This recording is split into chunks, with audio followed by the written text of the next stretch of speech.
Bonjour Damien, Bonjour Christine.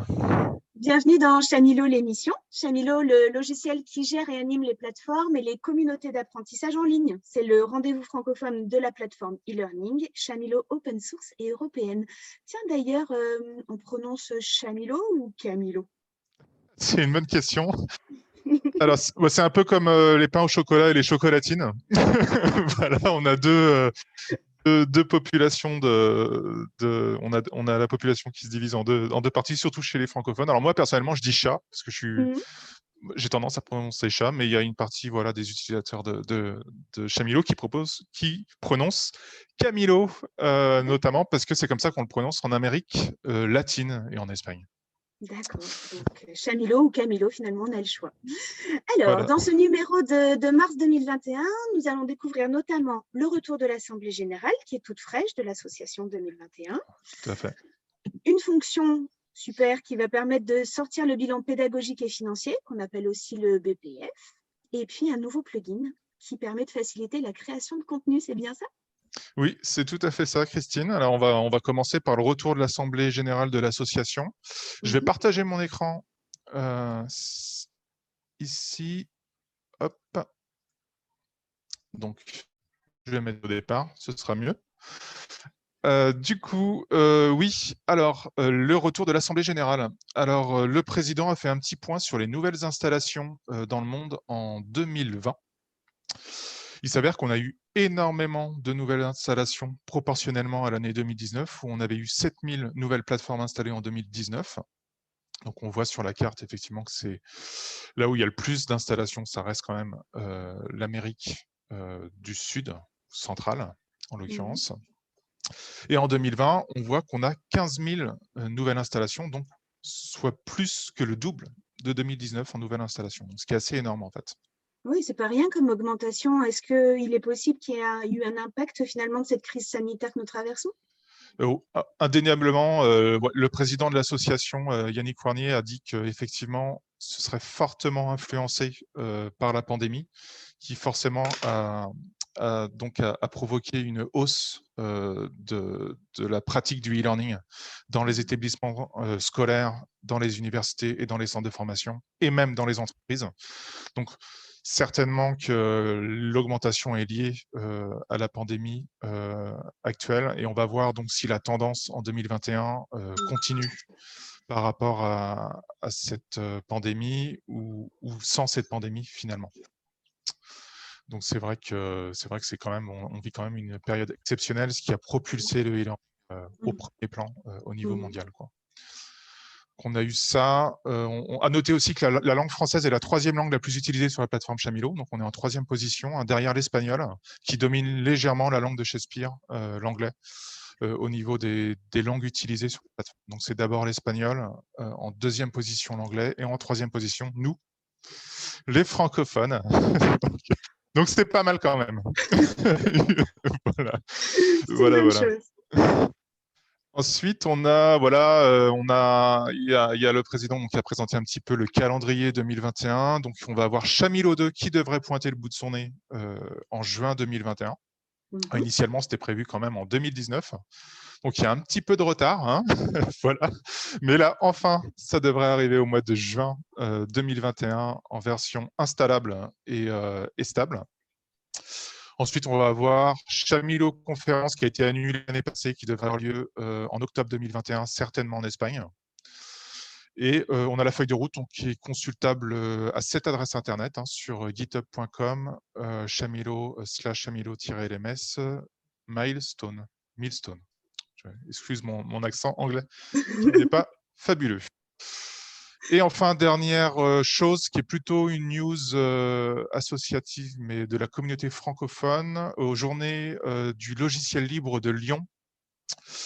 J'animerai une conférence qui s'appelle Créer un escape game avec Chamilo LMS, entre autres, donc qui sera le 4 avril 2021 à 14h30, et ce sera en ligne cette année à cause de la pandémie également.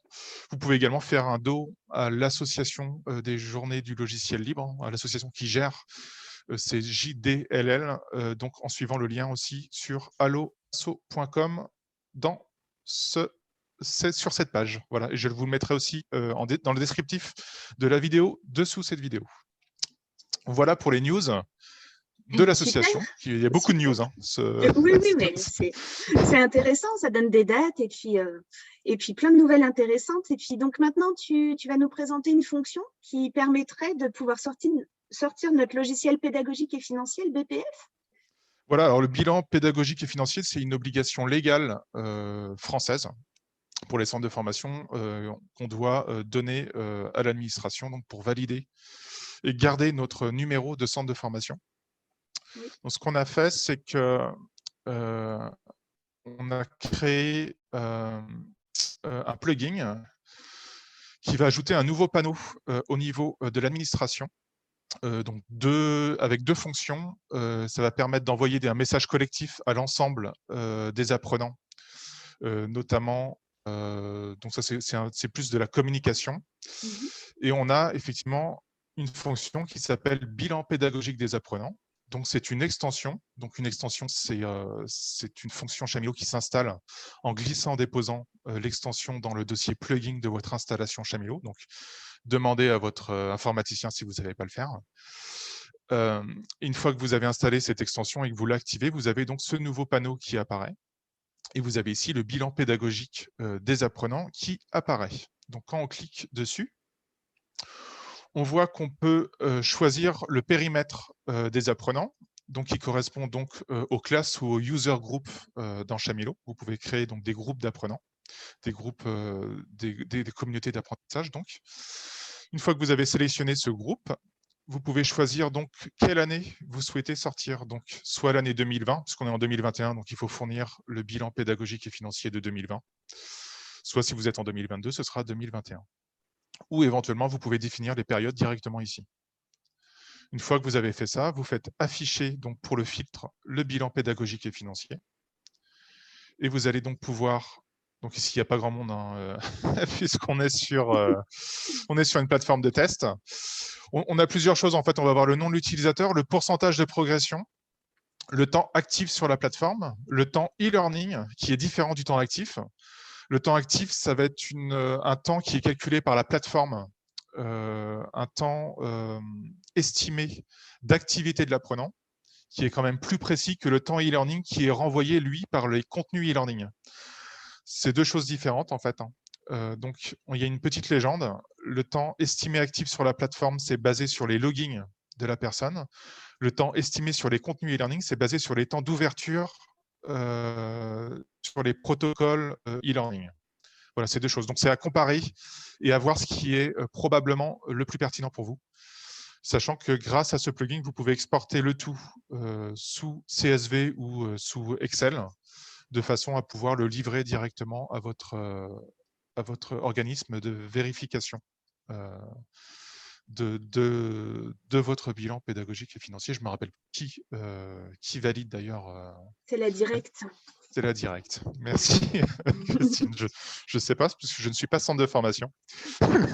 Mais et je sais qu'effectivement, c'est quelque chose qui est assez fastidieux à faire. Donc, le fait qu'il soit automatisé, ça facilite les choses. Oui, c'est laborieux, donc ça va aider. Voilà. Donc voilà pour ce plugin à télécharger. Donc pareil en dessous, je vais vous mettre le lien pour télécharger l'extension et l'installer sur votre plateforme Chamilo. D'accord. Super. Et donc maintenant, un nouveau plugin qui faciliterait aussi la création de contenu. Oui, alors ce plugin s'appelle Chalkboard Tool. Chalkboard qui veut dire tableau noir en anglais. Tool comme les outils du tableau noir. Alors en fait, c'est un outil qui va venir ajouter plein d'outils. C'est un outil multiple qui va permettre en fait de créer à l'intérieur des parcours Chamilo énormément d'objets pédagogiques un peu originaux. On va avoir par exemple un PDF sous forme d'un magazine où on va pouvoir tourner les pages d'un magazine virtuel. Ah, super. On va avoir également Viewer JSMOL, donc c'est pour voir des molécules chimiques en 3 dimensions. Ça a été fait en partenariat avec l'Université de Toulouse. Cet outil intègre aussi va intégrer en fait les outils H5P. Donc H5P, c'est une bibliothèque externe. Et là, on va pouvoir créer donc des objets jeux directement à l'intérieur des parcours Chamilo. Comme par exemple, voilà, ici on a les mots cachés, un World Match. On va avoir aussi les vidéos protégées. Des jeux, on a un système solaire en 3D, on va avoir des animations de victoire. On a aussi, vous voyez, un cerveau en 3 dimensions qu'on peut tourner pour expliquer pendant les conférences, notamment voilà, autour des anatomies de l'être humain. On va avoir plein d'objets, en fait, une collection d'objets qu'on va pouvoir ponctuellement intégrer dans son parcours de formation. Et donc, comment ça se passe dans Chamilo? Donc ici, on est sur comme tu peux le voir, on est sur un espace de cours Chamilo et on a l'outil parcours. Et dans l'outil parcours, quand on va éditer l'un des parcours, parce que donc l'outil parcours, il y a plusieurs parcours, à l'intérieur d'un parcours, on va avoir un nouvel onglet. Ici, une petite boîte avec 3 couleurs. Et ici, on va voir tous les objets qui s'affichent. Donc, il suffit simplement d'appuyer sur un des objets pour créer un nouveau grain de formation qui va contenir cet objet. Et donc, l'avantage par rapport à l'éditeur habituel de Chamilo, c'est qu'il est complètement intégré en fait dans l'éditeur Chamilo. Même si vous copiez-collez un cours sur la même plateforme, les contenus vont suivre puisque tout est basé en fait sur le moteur de Chamilo. Ensuite, on va voir qu'il y a des outils que je vais utiliser d'ailleurs journée du logiciel libre qui vont permettre de créer des escape games, notamment Escape Code, qui va permettre de taper son code pour sortir de la salle, et des images actives qui va permettre de créer des images de salle avec des zones actives qui vont permettre d'interagir et de chercher les indices pour sortir de la salle. Quand je clique directement sur un objet, on voit que ça réfléchit. Et là, on va avoir une interface simplifiée qui va apparaître, qui va permettre de définir les mots que je souhaite trouver. Donc là, je mets par exemple Christine et Damien. Et j'ajoute ma ressource ici donc à ma liste de grains de formation. Donc je peux organiser comme je veux. Et ensuite, on va voir que cet objet est intégré directement. Alors, ce n'est pas celui-là. Hein. On voit, c'est celui-ci. On voit ici que je dois chercher donc Christine et Damien. Et pour le coup, on a Christine qui est ici. Et je suis très fort au jeu. Et Damien, il doit être quelque part. Damien, je ne sais plus. Ah, il est en dessous le i de Christine. Descends, descends, descends. Descends encore, descends. Voilà. Exact. Et là, j'ai gagné. Voilà. Donc, on va pouvoir créer plein de petits objets comme ça. 3D, non 3D, on a plein d'objets. Et cette bibliothèque, en fait, va grossir. Donc, c'est une extension qui rajoute une multitude d'objets. Et cette bibliothèque, en fait, a vocation à grossir jusqu'à 50 objets environ d'ici la fin de l'année. Et pour donner en fait énormément de possibilités aux créateurs de contenu de créer des combinaisons de parcours pour alterner jeux vidéo, escape game, etc. à l'intérieur d'un même parcours de Chamilo sans vraiment avoir des connaissances de programmation exceptionnelles. Donc voilà, ça c'est vraiment une grosse nouveauté de cette année. Donc c'est Shoalbox Tool et vous pouvez télécharger aussi donc le plugin qui est déjà à sa 3e version depuis le début de l'année dans la description. On reviendra donc sur ce plugin et ces nouveaux objets peut-être à chaque émission. On découvrira peut-être 1 ou 2 objets supplémentaires. Donc le premier rendez-vous, ce sera le 4 avril, 14h30, où pendant ma conférence, j'expliquerai comment réaliser un escape game avec justement ces outils qui ajoutent des facilités de contenu, de création de contenu pour les créateurs. Donc voilà, Christine. Quel programme, ça donne très envie. Est-ce que dans Chamilo 2, ces plugins seront intégrés d'office ou est-ce qu'il faudra quand même les réintégrer? Alors, ils seront compatibles avec Chamilo 2. Donc, c'est-à-dire que quand il y aura Chamilo 2, la mise à jour viendra mettre à jour votre plateforme et déplacera automatiquement les plugins dans les bons répertoires. Donc, ce sera transparent, normalement. Une fois que la Chamilo 2 sera fixée sera stable, comme on dit en développement. La mise à jour se fait de manière automatique et viendra écraser votre ancienne version sans perte de données. Donc, il n'y aura pas de problème. Voilà. D'accord, ok. Bah, c'est super. Est-ce que tu as fini ce que tu voulais nous présenter? Une petite dernière chose, on va peut-être sûrement lancer un financement participatif. Donc, ça va être la première fois qu'on fait ça. Un financement participatif autour d'une fonction qui s'appelle Chamilo Signe, qui va permettre donc de signer des feuilles d'émargement de manière dématérialisée à l'entrée des salles de cours, mais aussi à distance sur son smartphone. Et ça va permettre d'avoir des feuilles de présence signées, digitales, complètement dématérialisées. Ça va servir notamment à finaliser donc le fait que Chamilo soit complètement compatible avec Calliope, la norme française de 2022, pour être vraiment au top. Et donc, c'est un financement participatif qui va être lancé par l'association Chamilo sur chamilo.org. Donc, pareil, si j'ai le lien, je vous le partage en bas. Sinon, ce sera certainement via des newsletters au niveau de la communauté francophone qui aura le lien pour participer. Donc, l'avantage, c'est que tout le monde peut participer comme il veut. 10 €, 50 €, si on est une entreprise, 500 €. Et c'est vraiment participatif. Et dès qu'on a la somme, on développe de manière mondiale, pour le coup, une fonctionnalité dans toutes les langues. Parce que ça sert pour Calliope, mais ça va servir aussi dans d'autres pays, certainement, qui ont des législations qui sont un peu similaires, en fait. Donc voilà, petit aparté. Donc, dès qu'on a le lien, nous, on peut participer et puis on peut le partager surtout pour donner envie à d'autres personnes de participer aussi. Complètement.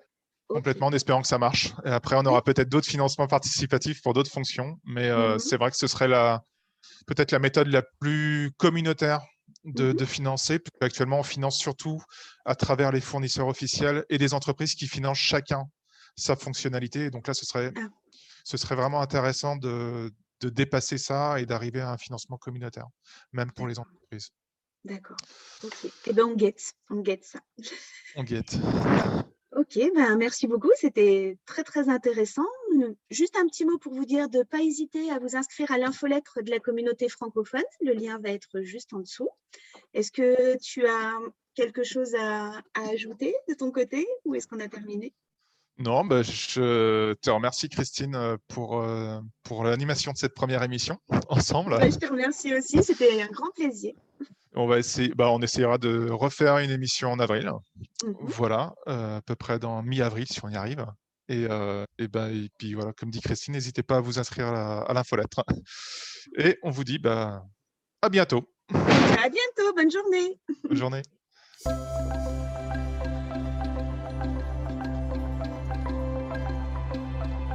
« 10 ans. 10 ans de partage et de rencontres. 10 ans pour encourager la transmission. 10 ans de soutien au logiciel libre. 10 ans pour ouvrir à tous l'accès à une éducation de qualité.